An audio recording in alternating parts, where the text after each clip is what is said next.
How are you doing today, Bill? I'm well, Arrow. How are you? Absolutely fantastic. Right away, I've got to ask you, being a part of the NPR network and family and stuff like that, to take the words that you share on a radio speaker and now place it inside of a book, what has that journey been like? Well, it started with just telling people what was happening in my life. And I happened to run into a woman at a restaurant that I go to periodically, and her husband, I know them. And at any rate, I didn't realize she was a published author. And she said, "Oh my God, Bill, you have a book." And I said, "Well, gosh," she said, "do me a favor, just do like a 10 or 15 page outline of how you think this might go." And I sent it to her, and she said, "Oh, yeah. I mean, I would change this and add that and whatever." And so I started working on it and found that um, so about 60% of the book is fact based, Mhm. and about 40% I had to kind of embroider Yeah. because I knew some things about the protagonist, and but I didn't know details. But at any rate, I basically, if you're going to write fiction, you get to kind of invent the baddest person you want, or the best person you want. You can, they can be either the worst or the best. You kind of get to pick. Wow. And so at any rate, and there were some, once you realize you're dealing with a narcissistic Mhm. psychopath, the playing field is pretty broad in terms of what you can write about them, because they can be really evil. And so at any rate, I started doing it. It turned out to be incredibly therapeutic Yep. and entertaining. I Yep. mean, I would let people read chapters when I'd completed them, and they go, "Oh my God, I can't wait to see what goes on next, what happens next." And so at any rate, I had fun doing it. It was a very good experience for me, and I think people enjoy reading it. The book we're talking about is The Girl with Green Lipstick. My last two books were written inside a radio station production room. Did you do any of that? Because I mean, when we step into a studio, you know what it's like. There is amazing amounts of creativity moving through you all at once. No two ways about it. I never actually, so I of course typed most of it in Word, but I would carry a notebook, and I found it's very interesting. Before I was preparing for the show and I actually did two shows for a while. I do one now. I would get inspiration in there and write things in a notebook. Mm-hmm. And when I look back on the various places I was when I would take notes, because when I was at home, I just sit at the computer and I would write. But if I was out and about doing things, particularly preparing for the show, you're right. I would find that there was just this flood of thoughts that I had, and I'd say, "Oh my God, I've got to capture snippets of that because it's just too good to let go." And but anyway, yeah, I mean, mine's a political opinion show, so we have people who are very smart and very thoughtful on a whole range of subjects. And so even before the show would start taping, I'd say something about what I'd written down or whatever, and somebody'd say, "Oh yeah, you definitely have to develop that. You got to work on that." That's And every reason.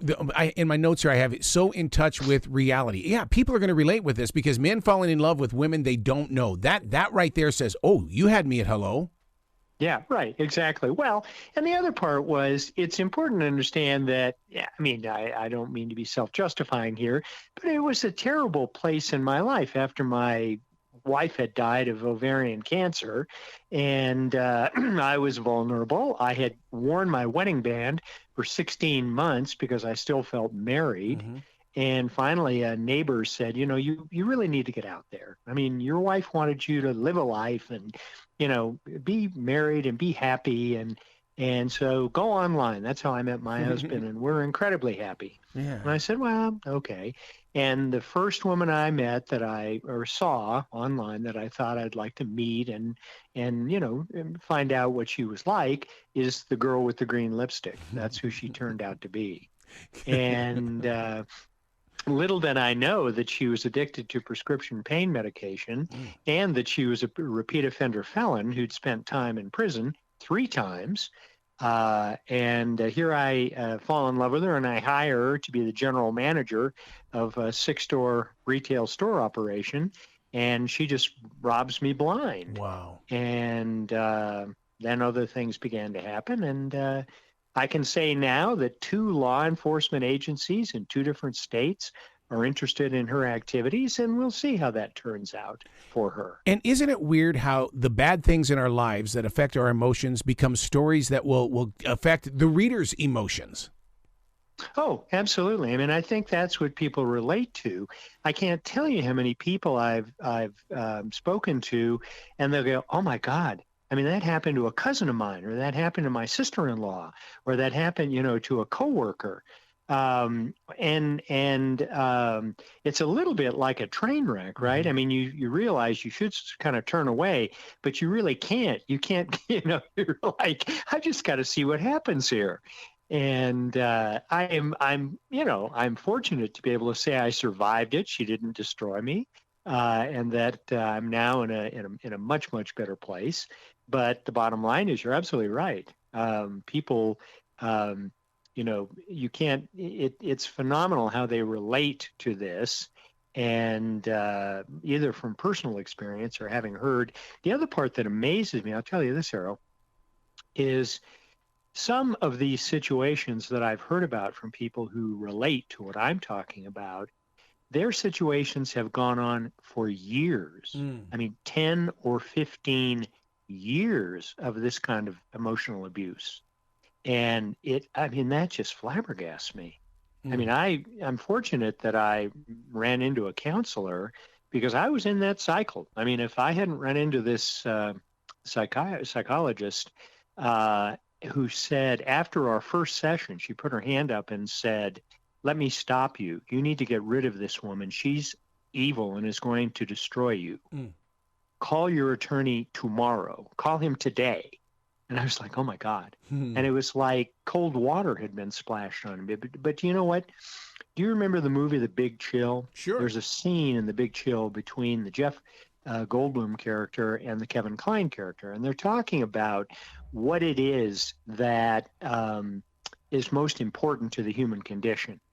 And the Kline character says, "That's easy, sex." And the Goldblum character says, "No, no, no, no, no." He said, "It's rationalization." And the Kline character says, "You're nuts, it's sex." And the Goldblum character says, "Have you ever gone a week without a rationalization?" And so what you find yourself when you're in this kind of a situation with somebody who's manipulating you, that you're making all sorts of rationalizations. You're rationalizing crappy behavior and kind of trying to justify it to yourself why you're putting up with it. Yep. And it is the human condition, but the thing you want to try to struggle against is to say, hey, don't let yourself do that. You've got to be realistic about what's going on and who's important here, and you've got to save yourself first. And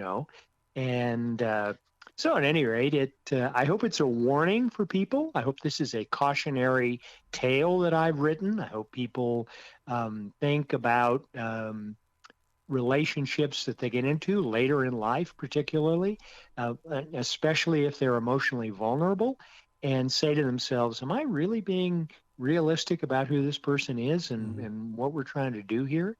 Realistic to myself in terms of, what I need and what I want and what I'm giving up.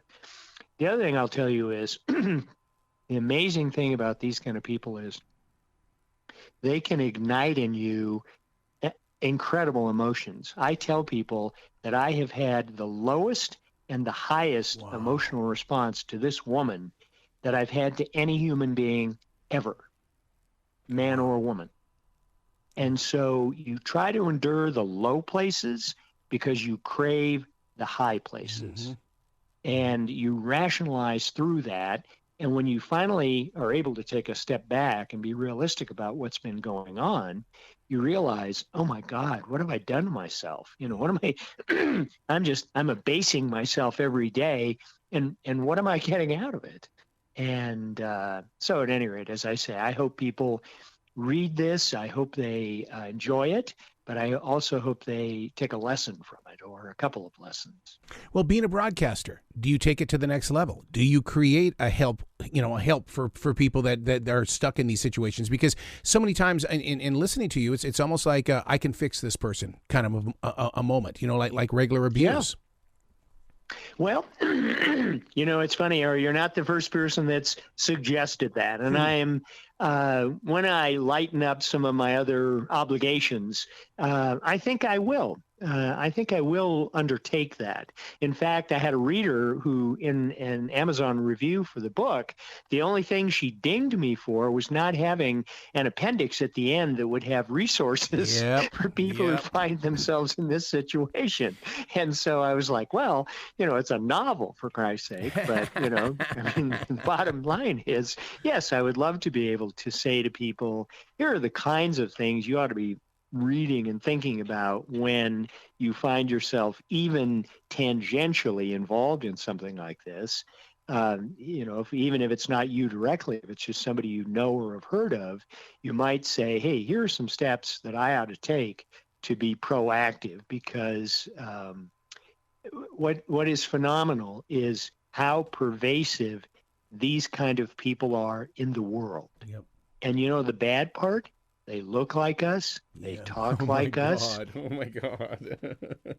They are just the walking evil. And you realize, oh my God, they don't wear a button that says, oh, by the way, I'm a psychopath, you have to kind of discover that for yourself. And there are tools. I mean, the good news is, and at least in kind of passing, I mentioned a couple of these books in the book, but where essentially there are attributes of personality that have now been measured and scaled.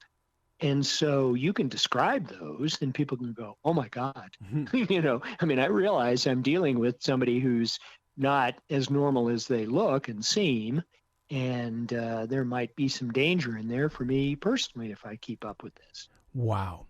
So where can people go to find out more about you? And more importantly, where can people go? You're NPR. So we can, you're a broadcaster. We can pick you up anywhere. You can. You can go to ksfr.org.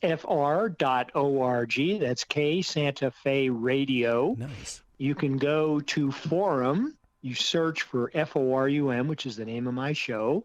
It will bring up about 8 years of weekly podcasts that you can listen to.